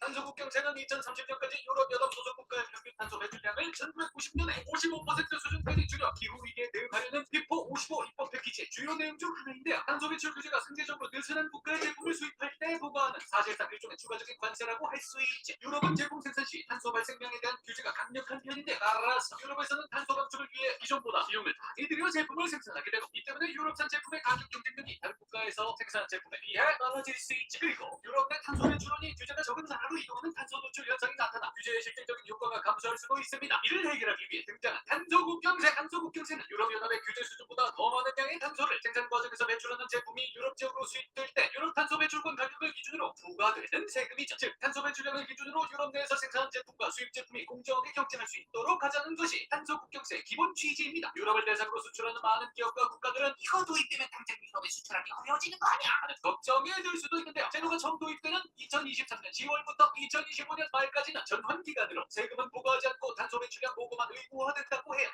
결국 2026년부터는 2034년까지 단계적으로 탄소 배출량에 따른 CBAM 인증서를 구매해 제출해야 할 것으로 예상되는데요. 철강을 시작으로 시멘트, 비료, 알루미늄, 전력, 수소 등 6개 품목에 대해 우선 적용될 예정이지만 향후 다 품목으로 확대될 가능성도 있다고 하네요. 하지만 당장 세금을 부과하지 않는다고 해서 마냥 안심하고 있을 수만은 없는데요. 우리나라는 수출 주도 경제 구조인데다가 특히 철강 품목의 경우 국내에서 유럽으로 수출되는 비중이 꽤 높은 편이라 타격이 클 것으로 예상되기 때문이죠. 국내에도 탄소 배출권 거래제가 시행되고 있기는 하지만 배출권의 가격이 유럽에 비해 상당히 낮은 편이고, 일부 배출량에 대해 배출권 구매를 면제해주는 부상 할당 비중도 큰 편이라 현 상태에서 탄소 국경세가 도입된다면 기업이 부담해야 할 금액이 급격히 증가해 충격이 클 수 있다고 해. 따라서 국내 배출권 가격을 탄소 국경세가 실제 부과되는 2026년까지 유럽 배출권 수준으로 서서히 맞춰나가 충격을 최소화하는 한편 저탄소 산업 구조로의 전환을 위한 기술을 개발하고 인프라를 구축하는 등 다양한 노력을 통해 경쟁력을 확보함으로써 위기를 기회로 삼을 수 있도록 해야 할 것 같네. 다른 국가의 상황도 살펴보자면 최종 승인이 이루어지기 전부터 유럽에 해당 품목을 많이 수출하는 터키, 우크라이나, 이집트, 러시아, 중국 등은 타격을 피할 수 없을 것이라 예상되었는데요. 특히 중국은 탄소 국경세가 확대 적용되어 탄소 발자국 전체를 대상으로 이산탄소 배출 1톤당 100달러의 세금을 매기게 될 경우 유럽 대상 연간 수출 총액의 약 7.7%에 해당하는 350억 달러의 탄소 국경세를 내게 될 것으로 예측돼 이번 조치에 대해 크게 반발하고 있습니다. 탄소 국경세가 탄소 배출 저감 문제를 자국 산업을 보호하기 위한 무역 장벽으로 활용하려는 유럽의 일방적인 조치이며, 이는 세계무역기구의 자유무역 원칙에 위배된다는 것이 중국의 주장이죠. 탄소 국경세를 미국의 인플레이션 감축법이나 칩스법 같은 보호무역주의 조치와 견주며 비판하는 시선도 나타나고 있는데요. 탄소 국경세 도입에 찬성하는 사람들은 미국의 보호무역 조치의 경우 작 자국산 제품에만 보조금을 지급하는 정식이지만 탄소국경세는 자국 제품의 규제로 인해 부담이 이미 가해진 상태에서 수입 제품에도 그와 동일한 수준의 보상금을 부과하는 것이기 때문에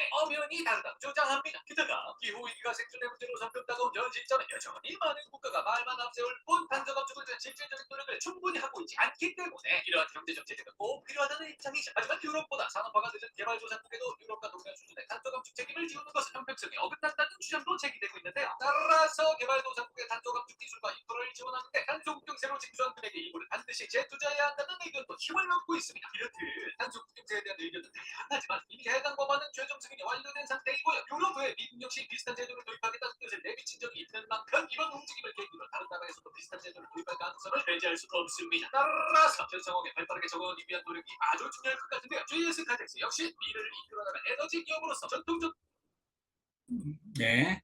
자, 공유, 이게 뭐 계속 대충 중요한 얘기는 들었습니다. 탄소 국경세라는 게 이제 어떤 개념인지 저희가 알아봤습니다. 그래서, 좀 전에 얘기 드렸던 것처럼, 이제 제가 이제 좀 쉽게 설명하는 영상을 찾았기 때문에, 찾아서 공략이기 때문에 이 영상 탄소 국경세에 대해서. 그래서 지금 ESG 쪽에 있어서는 트럼프가 미국 대통령이 당선되면서 파리 기후 협약에서 다시 탈퇴를 했기 때문에 ESG가 약간 후퇴한 측면이 있어요. 그런데 EU에 대한 EU의 뭐 현대자동차도 유럽에 수출 많이 해야 되고 이런 부분들이 있기 때문에 지금 EU에서는 굉장히 강력하게 지금 그 탄소 국경세를 예정대로 도입을 하려고 그러고 있어요. 그래서 지금 우리나라 수출 기업들이 지금 탄소 배출권 가격이 정부에다가 너무 막 봐달라고 애원하는 통에 형편없거든요. 그래서 이 탄소 배출권 가격이 점차 EU 수준으로 올라갈 거다라고 영상이 나왔죠. 그러면은 이 탄소 배출권을 국내에 있는 탄소 배출권 말고 다른 거를 어딘가 사야 돼요. 거기서 이제 저희가 나중에 탄소 배출권, 자발적 탄소 배출권 이런 거 설명을 해드리고 우리가 교육과 그리고 지역 사회 우리 뭐 산 아파트라든지 아니면은 학교라든지 아니면은 우리 동네 병원이라든지 이런 지역 사회에서 탄소 절감, 에너지 절감 실천 활동, 에너지 절감이라는 결국은 탄소 절감이거든요. 이런 실천 활동을 했을 때 탄소 배출권을 확보할 수 있다라는 게 이제 제가 전달하고 싶은 내용이에요. 그래서 그런 내용을 이제 여러분들 수업 과정을 통해서 잘 이해하시기 바라고요. 자, 그다음에 이제 MZ세대와 ESG. 자, MZ세대는 2019년 기준으로 우리나라 전체 인구의 34%. 뭐 2019년 기준이지만 지금도 뭐 별로 달라진 게 없겠죠. 그래서 전체 인구의 34%, 그리고 경제활동 인구 기준으로는 45%, 대기업 직원 가운데는 60%. 네, MZ세대는 80년대 중반부터 2000년대 중반까지 출생한 밀레니얼 세대와 Z세대를 통칭하는 용어인데 이 사람들은 디지털 환경에서 성장했고 또 SNS 같은 거 잘하고 그리고 이제 트렌드에 민감한. 그래서 ESG에 대해서 이분들은 굉장히 관심이 많은 거죠. 여기 MZ세대 가치 소비를 반영하는 신조. 여기 한번 물어볼까요? 네. 자, MZ세대의 이거 저기 그거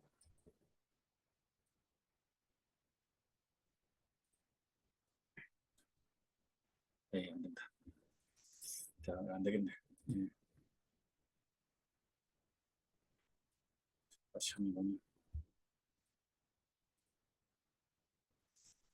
자, 한번 물어보겠습니다. 선생님들, 미닝아웃이 뭐예요? 미닝아웃 뭔지 아세요? 미닝아웃은 우리는 어릴 적에 좋은 제품은 무조건 좋은 제품 뭐예요? 좋은 제품은 가격이 싸고 품질이 좋은 게 좋은 제품이라고 우리는 믿었죠. 그런데 미닝아웃은 가격과 품질 외에 어떤 개인의 신념 같은 게 있다라는 거지. 그래서 또 가심비는 가격이 비싸도 좋아. 자기가 만족하면 되는 거야. 우리가 만난 지 100일 기념으로 신라 호텔 뷔페에 가서 시원하게 한 50만 원 썼어요. 그렇지만 나는 이만큼 당신을 존중한다.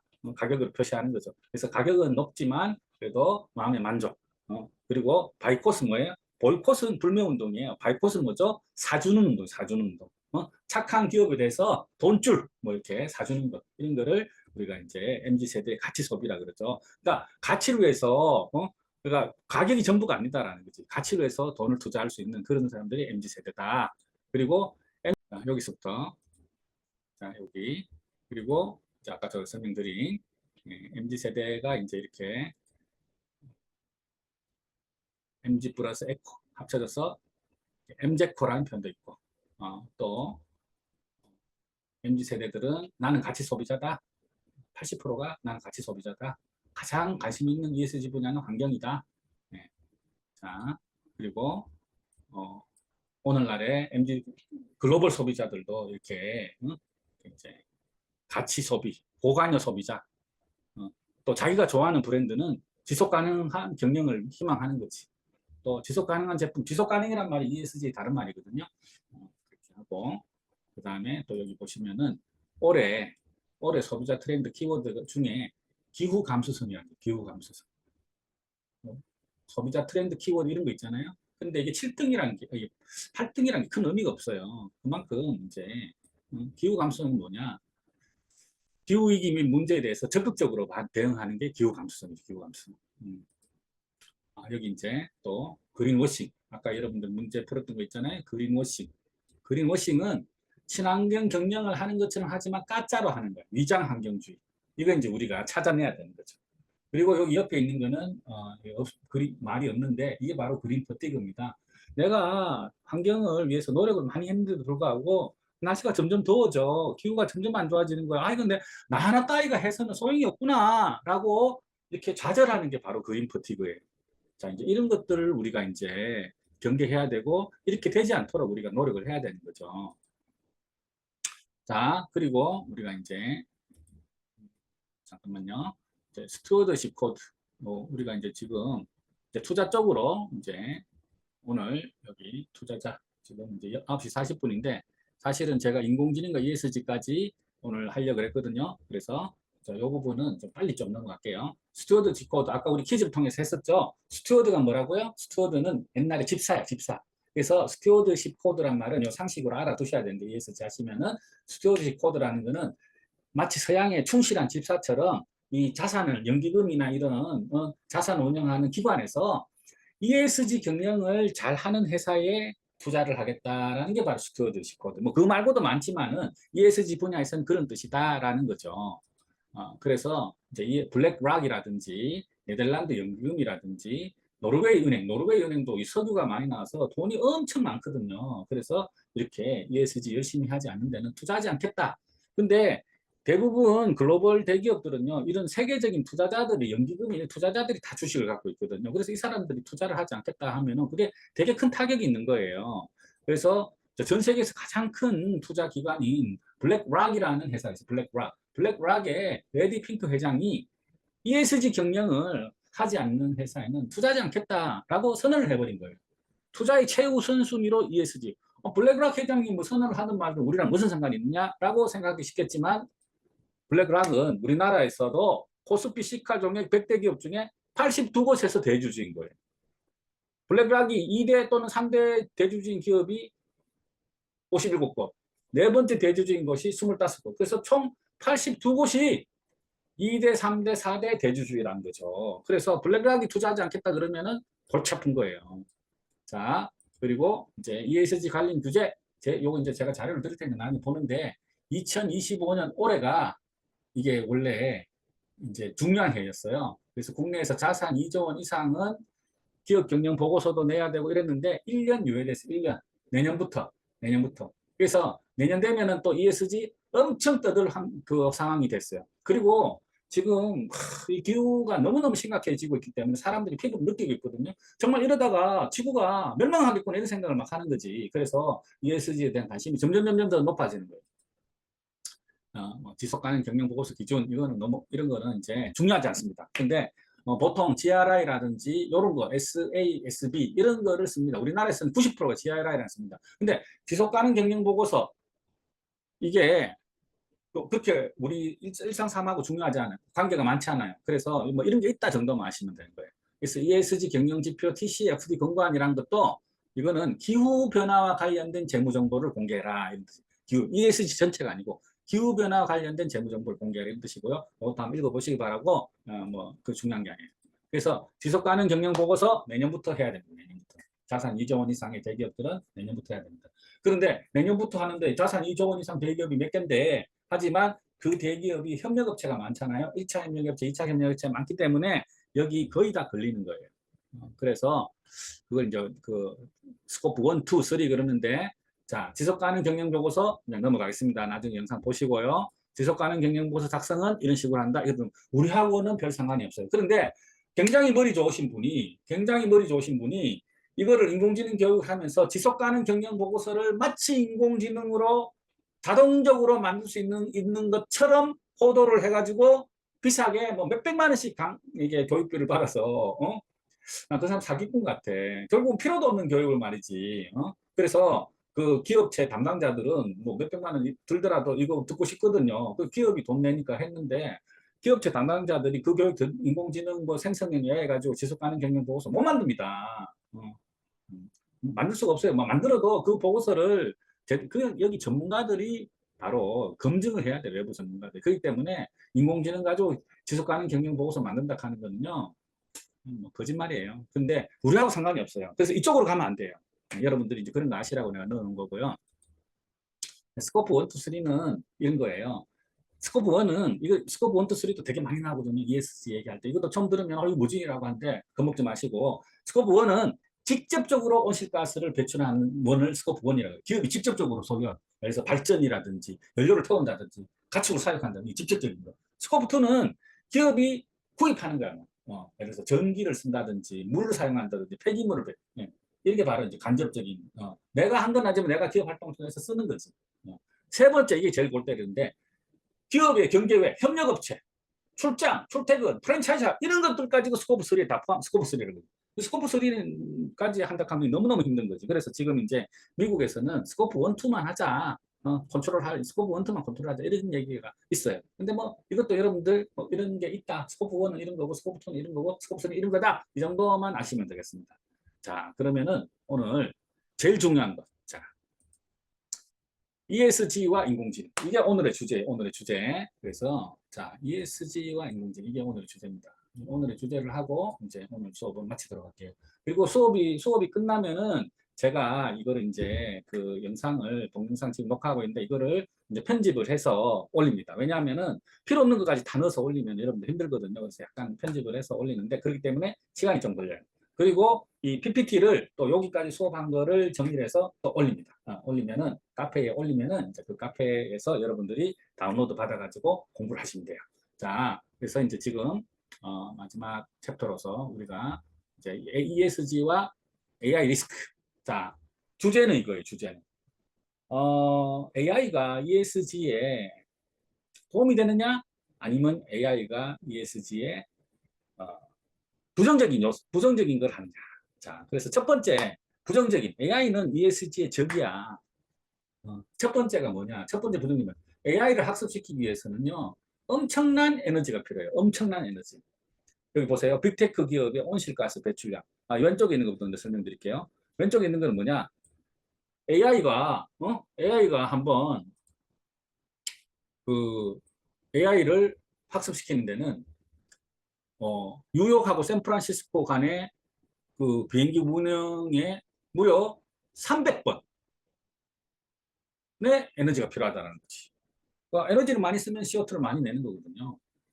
사람이 1년간 생활하는데 나오는 CO2가 11일이에요. 11. 한 사람 하나가 1년간 생활에 나오는 게. 근데 AI는 626이야. 이만큼 AI는. 그래서 전 세계가 지금 전기에 전력 확보에 난리가 났습니다. 그래서 우리나라에서 SMR이라고 소형 원자력 있잖아요. 공장에서 원자력을 만들고 이런 걸 지금 미국에서 하겠다고 그러는 거예요. 어떻게 보면은 이 전기가 부족한 세상, 전기를 많이 해야 되는 세상에서 우리나라 기업들이 어떤 그 굉장히 돈을 많이 벌 수 있는 그런 그 구조가 돼 있어요. 그래서 상당히 이제 그런 점에 있어서 트럼프도 우리나라 기업들하고 같이 하려고 그러는데 여기 빅테크 기업들 온실가스 배출량 한번 보세요. 마이크로소프트, 구글 얼마나 이만? 우리나라 카카오 에게게 11만이야. 네이버 8만이야. 마이크로소프트 1,500만. 이거 몇 배예요? 그래서 소버린 AI라는 게 참 이렇게 어떻게 보면 말은 좋은데 100조 투자한다. 100조. 예, 메타 한 회사가 200조 투자합니다. 그래서 어떻게 보면 그게 참 의미가 있을까 이런 생각이 드는데 어쨌든 뭐 다 뜻이 있겠죠. 하지만 우리는 이럴 때 뭘 해야 되냐? 어플리케이션. AI를 활용해서 뭔가 뭐 해결을 하고 AI를 활용해서 뭔가 제품을 만들고 이런 거를 열심히 해야 되는 거예요. 우리가 나아가면. 우리는 어플리케이션에 굉장히 그 뛰어난 나라거든요. 제조업 강국 어플리케이션에 뛰어난 나라다. 그리고 또 AI가 ESG에 잘못된 거. ESG는 환경만 있는 게 아니잖아요. S도 있고 G도 있잖아요. 그래서 이 S 부분에서도 AI는 엄청나게 나쁜 거예요. 첫째, 데이터 편향. 데이터 편향은 뭐냐? 학습을 할 때 편향된 데이터로 학습을 시키는 거야. 그러면은 결과도 가비지가 나오는 거지. 편향되게 나오는 거지. 이런 게 이제 데이터 편향이에요. 프라이버시. 남의 데이터를 막 끌고 오는 거지, AI가. 이 도대체 어디서 나오는지 모르겠어. 그런 게 이제 프라이버시. 그리고 책임 문제. AI가 뭐 AI 말대로 했는데 뭐 잘못됐어. 근데 이 책임 도대체 누가 질 거야? AI가 질 거야? 그리고 보안, 안전성. 굉장히 그 AI가 사회적 문제에서 부정적인. 자, 에너지를 많이 쓰고 학습을 하는 과정에서 에너지를 많이 쓰고 또 이런 데이터의 편향, 이런 프라이버시, 책임 문제, 보안 이런 점에서는 AI가 굉장히 안 좋은 겁니다. 그렇지만 그럼에도 불구하고 요즘 그런 표현 많이 쓰대요. 그럼에도 불구하고 ESG 문제, 환경 문제 이런 것들을 해결할 수 있는 구원투수는 AI다라는 게 이제 컨센서스라는 거죠. 우리가 배우는 이 과목의 이 교육 과정의 주제가 AI를 이용해서 ESG 문제를 해결하는 거거든요. AI를 기반으로 해서 우리가 ESG 이거거든요.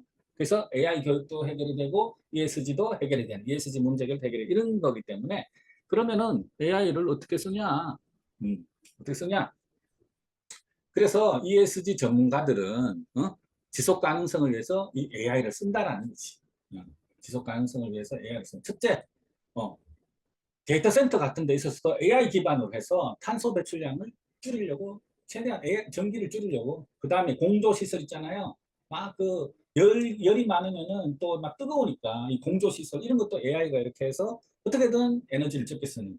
그 다음에 이제 공급망 관리라든지 그 다음에 기타 등등에서 AI가 여기 보면 지속 가능 전문가 70%가 AI를 이용해서 이런 문제를 해결할 수 있다라고 생각하는 거죠. 그래서 AI를 ESG에 활용하는 영역이 기후 예측과 모델링, 그리고 에너지 소비 모니터링을 통해서 에너지 효율 향상, 탄소 배출 모니터링, 뭐 이렇게 이런 식으로 해서 AI가 이제 전문가들이 생각할 때 AI가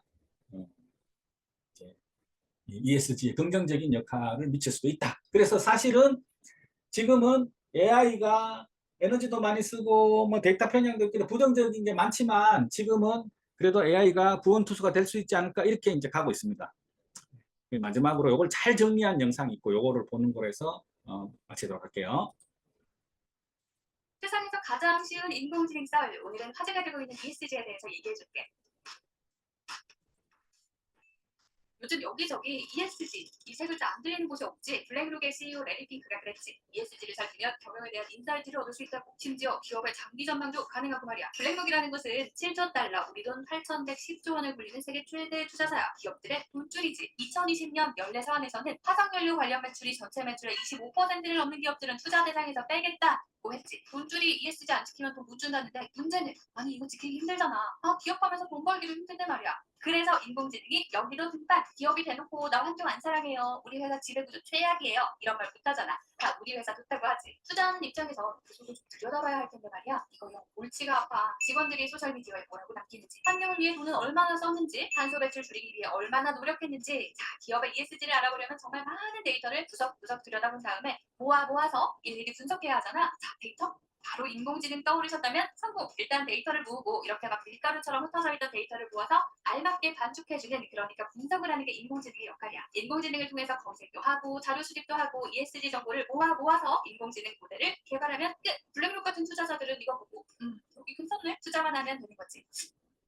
2025년까지 미국 투자금 절반이 ESG를 지키는 회사에게만 갈 거라는 예측이 있던데 말이야. 실제로 미국의 트루밸류 랩스라는 곳은 인공지능을 기반으로 ESG 데이터를 수집하고 처리하고 있대. 고객 대부분이 금요사라네. 이렇게 사회 곳곳에 흩어져 있는 ESG 관련 자료들을 모으고 투명하게 만드는 일에 인공지능이 한 몫을 한다니 괜히 또 뿌듯해진다. 나만 그런가? 평가해야 하는 기업들의 문제는 이렇게 해결할 수 있다고 쳐. ESG 작성해야 하는 기업들도 죽을 맛이야. 일할 시간도 모자란데 나 돈 벌어야 하는데. WWG라는 곳이 있는데 여기는 블록체인 플랫폼을 기반으로 ESG 마켓플레이스 생태계를 운영 중이야. 기업들이 ESG를 어떻게 적용하고 있는지, 결과는 어땠는지 와서 환경 생각할 아이디어 내기도 바쁜데 보고서를 남겨야 한다네 라면서 서로 고충도 나누고, 야 이렇게 하니까 잘 되더라 이런 조언도 해주고 그런 곳인데, 이렇게 수집된 정보도 역시 알고리즘으로 처리돼. 그리고 공유되지. 여긴 투자자들도 와서 볼 수 있대. 하지만 무엇보다도 회사를 하는 입장에서는 자료 보고 정리하고 다시 제출하고 이런 부담이 줄어들잖아. 그러니까 온전히 내 시간을 ESG 활동하는 데만 집중할 수 있는 것이지. 당장 써볼 수 있는 인공지능 모델 없냐고? 일명 ESG AI, 과거 그리고 실시간 뉴스 기사, 트윗, 기타 디지털 게시물들을 모아서 데이터 기반으로 ESG 점수를 자동으로 매겨주지. 심지어 동종업계 다른 회사들과 비교도 해줘. 어차피 우리 모두가 가야 할 길이 ESG라면 이렇게 인공지능의 도움을 받아서 더 빨리 더 멀리 뛰어갈 수 있겠다. 기후변화에 이어 ESG까지 우리 인공지능 기특하지? 그러니까 너무 무서워하지 말라고. 오늘의 가장 쉬운 인공지능서는 여기서 마무리할게. 더 많은 인공지능이 궁금하다면 아이나이즈로 오는 거 잊지 말고 아래 ESG AI 링크도 남겨놨어. 자, 여기까지. 그래서 오늘은 ESG에 대해서 일반적인 얘기, 그리고 이제 뭐 ESG 경영에 대한 얘기 이런 거를 했는데요. 사실은 이제 조금 많은 개념이나 용어가 있기 때문에 여러분들 이해하기 힘드셨을 거예요. 그래서 오늘 이제 제일 힘든 부분이 지나갔고요. 이제 다음 주 이 시간에는 이제 ESG를 가지고 우리가 교육에 어떻게 활용하는가에 대해서 좀 더 이제 구체적으로, 그리고 또 ESG를 스타트업들이라든지 기업에서 어떤 식으로 이렇게 해결하는가 하는 것을 사례 중심으로 그런 식으로 수업을 하도록 하겠습니다. 그래서 오늘 뭐 늦은 시간까지 이렇게 열심히 들어줘서 감사하고요. 선생님 뭐 수업 어땠나요? 우리 저기 보자, 손영미 선생님 제가 잘 모르는 분한테 물어봐요. 손영미 선생님 수업이 어땠습니까? 이진 선생님 수업이 어땠습니까? 네, 좋았습니다. 네. 좋았어요. 뭐가 좋았어요? 네. ESG 잘 몰랐는데 오늘 조금 안 것 같아요. 안 것 같아요. 예, 네. 자료 드릴 테니까 그 자료 보고 복습도 하시고요. 우리 네, 박윤정 알겠습니다. 선생님, 예, 아, 수업 네. 뭐 괜찮았습니까? 네. 네. 아, 네. 좋은 자료 보고 열심히 또 해야 될 것 같아요. ESG는 많이 들었는데요. 예, 요즘 굉장히 뭐 트렌드 있는 그 교육 주제인 것 같아서 좀 교육자로서 좀 제대로 알고 있어야 될 것 같아서 교육에 예, 참여하게 예, 됐습니다. 예, 예, 네. 예. 그래서 제가 1기 선생님들 가르치고 나서 받은 피드백인데, 도대체가 교수님들이 한 ESG 수업 들으니까 돈 비싸게 내고 들었는데 이해가 안 가더라 도대체. 그런데 사장님은 이게 우리한테 필요 없는 거, 우리한테 필요 있는 거 이런 거를 이렇게 잘 구분해서 설명을 해주고, 또 사례 중심으로 이제 두 번째 수업 이런 사례 중심으로 설명하거든요. 사례 중심 설명해주고, 또 마지막으로는 우리가 하는 그러면은 방과후 교육, 늘봄 교육, 아니면은 마을학교에서 교육, 문화센터에서 교육은 어떤 식으로 활용할 수 있나 이런 거를 이제 해준다라는 거지. 그리고 실질적으로 자료도 다 주고, 그래서 상당히 괜찮았다라는 피드백을 받았습니다. 그런데 그럼에도 불구하고 오늘 이 수업이 좀 어려우신 분들이 있을 거예요. 그런 분들은 또 나중에 저한테 얘기를 하시면은 제가 한 명이 됐든 두 명이 됐든 그 지역에 찾아가서 내가 오프라인 수업 겸 이렇게 또 현장 관리를 해줍니다. 왜냐